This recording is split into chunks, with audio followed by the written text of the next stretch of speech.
Good evening mga kayawards. Tignan yung ginawa ko.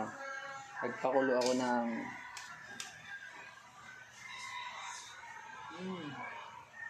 ano yan?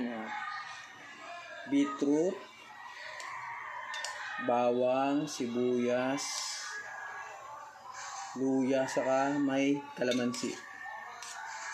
Pan-detox. Mga kayawards. Mga tumataas ang BP, ito, beetroot, bawang, sibuyas sa luya, may kalamansi din yan, mga kayawards. Ganda sa kalusugan. Iinumin ko to ngayon bago matulog kasi kumain na ako, unti lang kinain ko.